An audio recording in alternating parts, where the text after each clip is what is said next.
11 ಆದಾಯ 5 ವ್ಯಯ. ಕೊಡೋದಲ್ಲ ಚಾನ್ಸು ಮೇಷ ವೃಶ್ಚಿಕದವರು.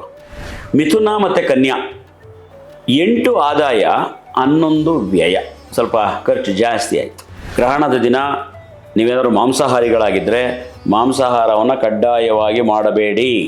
ಸೂರ್ಯಗ್ರಹಣವಾಗಲಿ ಚಂದ್ರಗ್ರಹಣವಾಗಲಿ ಯಾವ ರಾಶಿಯಲ್ಲಿ ಚಂದ್ರನಿದ್ದಾಗ ಯಾವ ನಕ್ಷತ್ರದಲ್ಲಿ ಗ್ರಹಣ ಸಂಭವಿಸುತ್ತದೆ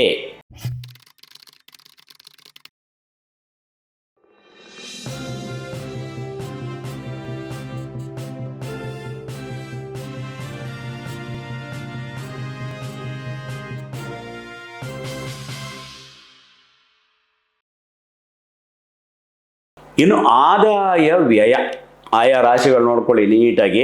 ಯಾರಿಗೆ ಆದಾಯ ಜಾಸ್ತಿ ಯಾರಿಗೆ ವ್ಯಯ ಜಾಸ್ತಿ ನೋಡ್ಕೊಳ್ಳಿ. ಮೇಷ ಮತ್ತು ವೃಶ್ಚಿಕ ರಾಶಿಯವರಿಗೆ 11 ಆದಾಯ 5 ವ್ಯಯ. ಕೊಡೋದಲ್ಲ ಚಾನ್ಸು ಮೇಷ ವೃಶ್ಚಿಕದವರು. 11 ಆದಾಯ 5 ವ್ಯಯ ರೀ ಮೇಷ ವೃಶ್ಚಿಕದವ್ರಿಗೆ. ಚೆನ್ನಾಗಿ ಎಲ್ಲ ಅದು ಇಟ್ಕೊಂಬಿಡಿ ದುಡ್ಡು ಕಾಸೆಲ್ಲ. ಆದರೆ ಇದು ಮಾತ್ರ ನೋಡಿ ಆಗಬಾರ್ದಾಗಿತ್ತು. ಆರೋಗ್ಯ 0, ಅನಾರೋಗ್ಯ 4. ಅಂದರೆ ಜಾಸ್ತಿ ದುಡ್ಡು ಬಂತಲ್ಲ ಆಸ್ಪತ್ರೆ ಕಟ್ಟಕ್ಕೆ ಕರೆಕ್ಟ್ ಆಯಿತು. ರಾಜಪೂಜಾ 4, ರಾಜಕೋಪ 2. ಏನು ರಾಜಕೋಪ ಕನ್ಫ್ಯೂಸ್ ಆಯಿತಾ? ರಾಜಪೂಜಾ ಅಂದರೆ ನಿಮಗೆ ಸಿಗತಕ್ಕಂಥ ಮರ್ಯಾದೆಗಳು. ರಾಜಕೋಪ ಅಂದರೆ ದೊಡ್ಡ ದೊಡ್ಡ ಜನಗಳಿಂದ ಗುರುಗಳಿಂದ ಸಹಾಯ ಆಗದೇ ಇರೋದು, ಅನುಕೂಲಗಳಾಗದೇ ಇರೋದು. ಪರವಾಗಿಲ್ಲ, ರಾಜಪೂಜೆ 4 ಇದೆ, ರಾಜಕೋಪ 2 ಇದೆ. ಸುಖ 6, ದುಃಖ 3. ಹೆಂಗೋ ಬ್ಯಾಲೆನ್ಸ್ ಆಯಿತು ಜೀವನ. ಹೋಗಲಿ. ವೃಷಭ ಮತ್ತು ತುಲಾ ಪಾಪ 5 ಆದಾಯ 14 ವ್ಯಯ. ಆರೋಗ್ಯ 4, ಅನಾರೋಗ್ಯ 5. ರಾಜಪೂಜಾ 3, ರಾಜಕೋಪ 5. ಸುಖ 6, ದುಃಖ 3. ವೃಷಭ ತುಲಾ ರಾಶಿಯವ್ರಿಗೂ ಸ್ವಲ್ಪ ಆ್ಯಾವ್ರೇಜ್ ಇದೆ. ಸ್ವಲ್ಪ ಹುಷಾರಾಗಿ ಖರ್ಚು ವೆಚ್ಚಗಳನ್ನ ಸ್ವಲ್ಪ ನೋಡ್ಕೊಂಡು ಮಾಡ್ಕೊಳ್ಳಿ. ಮಿಥುನ ಮತ್ತು ಕನ್ಯಾ 8 ಆದಾಯ 11 ವ್ಯಯ. ಸ್ವಲ್ಪ ಖರ್ಚು ಜಾಸ್ತಿ ಆಯಿತು. 6 ಆರೋಗ್ಯ 6 ಅನಾರೋಗ್ಯ, ಅದು ಈಕ್ವಲ್ ಆಗಿದೆ. ರಾಜಪೂಜಾ 0, ರಾಜಕೋಪ 5. ಬಹುಶಃ ಅಧಿಕಾರಿಗಳಿಂದ ಗುರುಗಳಿಂದ ಆಶೀರ್ವಾದ 0 ಇದೆ. ಅವ್ರ ಜೊತೆ ಅವರಿಂದ ಕೋಪ, ಅನಾನುಕೂಲ, ಅಸಹಕಾರವೇ 5 ಇದೆ. ಸುಖ 6, ದುಃಖ 3 ಈಕ್ವಲ್ ಆಯಿತು. ಕರ್ಕಾಟಕ ರಾಶಿಯವರಿಗೆ 8 ಆದಾಯ 2 ವ್ಯಯ. ಇವರು ಒಂಚೂರು ಹೊಡೆದ್ರು ಚಾನ್ಸ್. ಆದಾಯ 8, 2 ವ್ಯಯ ಕಟಕ ರಾಶಿಯವರು. ಆರೋಗ್ಯ 3, ಅನಾರೋಗ್ಯ 2. ಇಲ್ಲೂ ಹೊಡೆದ್ರು ಚಾನ್ಸ್. ಯಾಕೆ ಹೇಳಿ? ಕಟಕ ರಾಶಿಯವ್ರಿಗೆ ಕಟಕ ರಾಶಿಗೆ ಗುರು ಬರ್ತಾ ಇದೆ. ಸಾಮಾನ್ಯವಾಗಿ ರಾಶಿಗೆ ಗುರು ಬಂದರೆ ಅಷ್ಟು ಶುಭವಲ್ಲ ಅಂತ ನಾವು ಹೇಳ್ತೀವಿ. ಯಾಕೆ ಸ್ವಲ್ಪ ಶುಭ ಅಂದರೆ ಕಟಕ ರಾಶಿಯಲ್ಲಿ ಗುರು ಉಚ್ಚ. ಹಾಗಾಗಿ ಒಂದು ಸ್ವಲ್ಪ ಅವ್ರಿಗೆ ಈ ಸರಿ ಒಂದು ಸ್ವಲ್ಪ ವಿಶೇಷ ಗಿಫ್ಟ್. ಆರೋಗ್ಯ 3, ಅನಾರೋಗ್ಯ 2. ರಾಜಪೂಜಾ 1, ರಾಜಕೋಪ 2. ಸುಖ 6, ದುಃಖ 3. ಕರ್ಕಾಟಕ ರಾಶಿಯವರು ಸ್ವಲ್ಪ ನೆಮ್ಮದಿಯ ನಿಟ್ಟುಸಿರು ಬಿಡಬಹುದು. ಸಿಂಹರಾಶಿಯವರಿಗೆ 5 ಆದಾಯ 5 ವ್ಯಯ. ಪರವಾಗಿಲ್ಲ, ಬ್ಯಾಲೆನ್ಸ್ ಆಗೋಯ್ತು. ಆರೋಗ್ಯ 1, ಅನಾರೋಗ್ಯ 1. ಅರೆ ಎಲ್ಲ ಈಕ್ವಲಾಗಿ ಬ್ಯಾಲೆನ್ಸ್ ಆಗ್ತಾಯಿದೆಯಲ್ಲ ಸಿಂಹರಾಶಿಯವರಿಗೆ. ರಾಜಪೂಜಾ 4, ರಾಜಕೋಪ 2. ಇದು ಪರವಾಗಿಲ್ಲ. ಸುಖ 6, ದುಃಖ 3. ಕಟಕ ಸಿಂಹರಾಶಿಯವ್ರಿಗೆ ಒಂಚೂರು ಚೆನ್ನಾಗಿದೆ ಈ ವರ್ಷ, ನನಗೆ ಸೂಚನೆ ಸಿಗ್ತಾ ಇದೆ ರೀ. ಒಳ್ಳೆಯದಾಗಲಿ. ಧನಸ್ಸು ಮೀನ 14 ಆದಾಯ 11 ವ್ಯಯ. ಧನಸ್ಸಿನವರು ಸ್ವಲ್ಪ ಚಾನ್ಸು ಹೊಡೆದ್ರು. ಆರೋಗ್ಯ 5, ಅನಾರೋಗ್ಯ 2.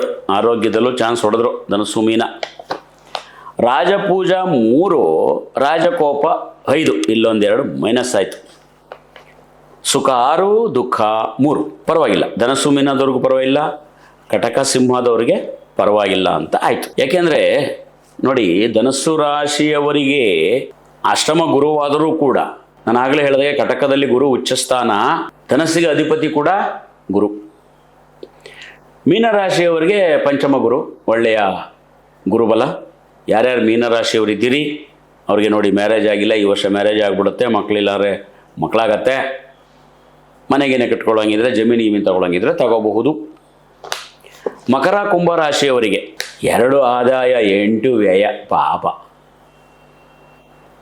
ನೋಡ್ರಿ ಅವ್ರ ಕತೆ. ಆದರೆ ಇಲ್ಲಿ ಸಮಾಧಾನ ಆಗೋಯ್ತು ನೋಡ್ರಿ. ಆರೋಗ್ಯ 6, ಅನಾರೋಗ್ಯ 4, ರಾಜಪೂಜ 4, ರಾಜಕೋಪ 2, ಈ ಬ್ಯಾಲೆನ್ಸ್ ಆಗೋಯ್ತು ಇಲ್ಲಿ. ಸುಖ 6, ದುಃಖ 3. ನೋಡಿ, ಇದು ಆದಾಯ ವ್ಯಯಾದಿಗಳ ಪಟ್ಟಿ. ಸ್ವಲ್ಪ ನಿಟ್ಟುಸಿರನ್ನು ಬಿಡಬಹುದು ನೀವು, ತೊಂದರೆ ಇಲ್ಲ. ಇನ್ನು ಪಂಚಾಂಗದಲ್ಲಿ ಬಹು ಮುಖ್ಯವಾದಂಥ ಒಂದು ವಿಚಾರ ಗ್ರಹಣ ವಿಚಾರ. ಯಾವ್ಯಾವತ್ತು ಯಾವ್ಯಾವ ದಿನಾಂಕದಲ್ಲಿ ಗ್ರಹಣ ಆಗುತ್ತೆ, ಯಾವ ಚಂದ್ರಗ್ರಹಣ ಯಾವಾಗ, ಸೂರ್ಯಗ್ರಹಣ ಯಾವಾಗ ಅಂತ ಮಾಹಿತಿನೂ ಕೂಡ ಪಂಚಾಂಗದಲ್ಲಿ ಕೊಟ್ಟಿದ್ದಾರೆ. ಈ ವರ್ಷ ಸಂಭವಿಸುವಂಥ ಗ್ರಹಣಗಳು ತಾರೀಕು 12/8/2026 ಬುಧವಾರ, ಆಷಾಢ ಕೃಷ್ಣ ಪಕ್ಷ ಅಮಾವಾಸ್ಯೆ ಸಂಭವಿಸುವ ಸೂರ್ಯಗ್ರಹಣ ಭಾರತ ದೇಶಕ್ಕೆ ಕಾಣಿಸುವುದಿಲ್ಲವಾದ್ದರಿಂದ ಗ್ರಹಾಚರಣೆ ಇಲ್ಲ. ಎರಡನೇದು ಅದೇ ತಿಂಗಳಿದೆ, ಅದು 12ಕ್ಕಾದರೆ 28ನೇ ತಾರೀಕು, 28/8/2026 ಶುಕ್ರವಾರ, ಶ್ರಾವಣ ಮಾಸ ಶುಕ್ಲ ಪಕ್ಷ ಪೂರ್ಣಿಮೆಯಲ್ಲಿ ಸಂಭವಿಸುವ ಪಾರ್ಶ್ವಚಂದ್ರಗ್ರಹಣ ಭಾರತ ದೇಶಕ್ಕೆ ಕಾಣಿಸುತ್ತಿಲ್ಲ. ಆದ್ದರಿಂದ ಭಾರತಕ್ಕೆ ಗ್ರಹಣ ಆಚರಣೆ ಇಲ್ಲ. ಮುಂದಿನ 6/2/2027 ಶನಿವಾರ ಮತ್ತೆ ಒಂದು ಸೂರ್ಯಗ್ರಹಣ ಬರುತ್ತೆ. ಪುಷ್ಯಮಾಸ ಕೃಷ್ಣ ಪಕ್ಷ ಅಮಾವಾಸ್ಯೆಯಲ್ಲಿ ಸಂಭವಿಸ್ತಕ್ಕಂಥ ಸೂರ್ಯಗ್ರಹಣ ಭಾರತ ದೇಶಕ್ಕೆ ಕಾಣಿಸುವುದಿಲ್ಲವಾದ್ದರಿಂದ ಗ್ರಹಣ ಆಚರಣೆ ಇಲ್ಲ.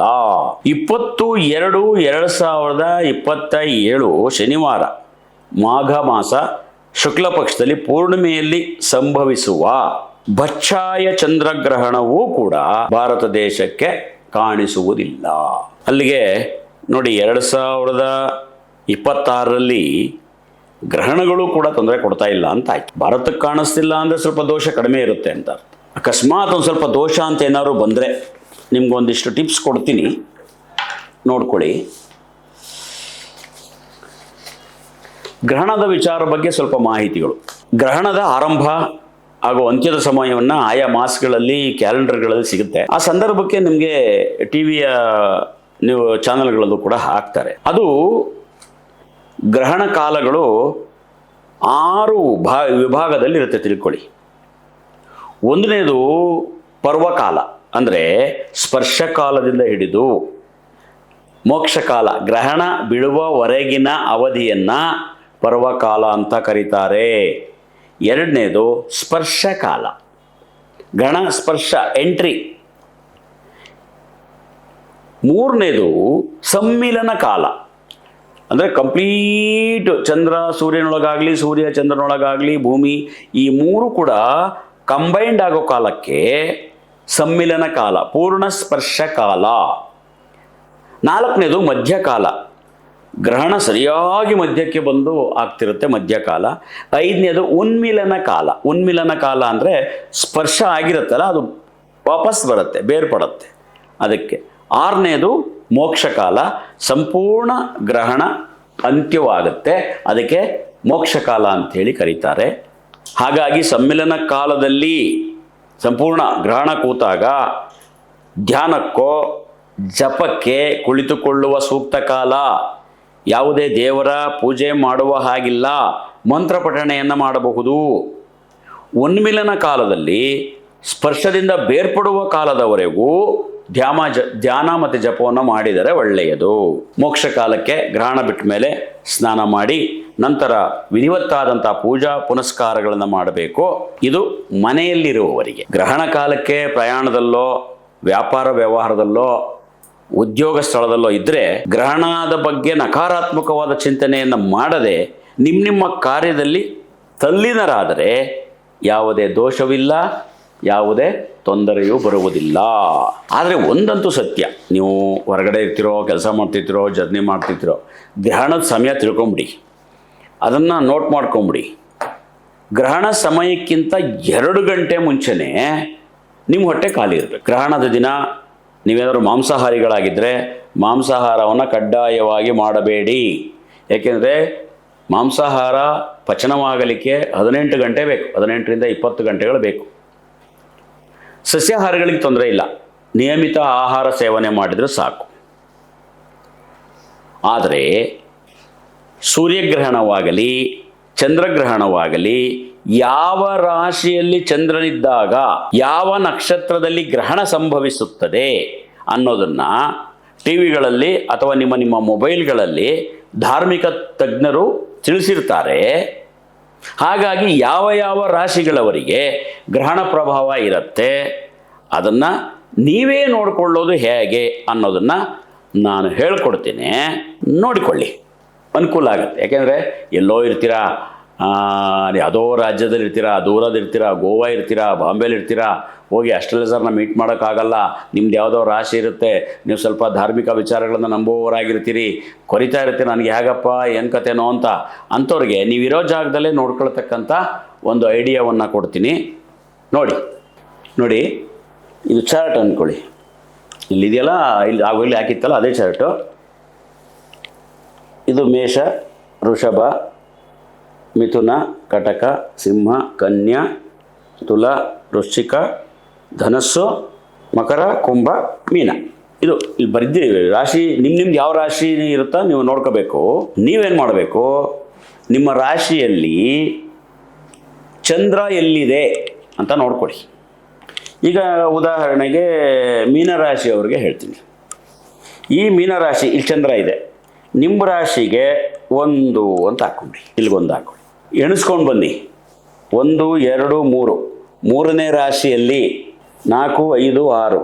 6ನೇ ರಾಶಿಯಲ್ಲಿ 1, 2, 3, 4, 5, 6, 7, 8, 9, 10. 10ನೇ ರಾಶಿಯಲ್ಲಿ ಮತ್ತೆ 11ನೇ ರಾಶಿಯಲ್ಲಿ 3, 6, 10, 11ನೇ ರಾಶಿಯಲ್ಲಿ ಗ್ರಹಣವಾಗಿದ್ದರೆ ಶುಭ ತಿಳ್ಕೊಳ್ಳಿ. ನೀವೇ ನೋಡ್ಕೋಬೋದು. ಇದು ನಿಮ್ಮ ಮೀನರಾಶಿ.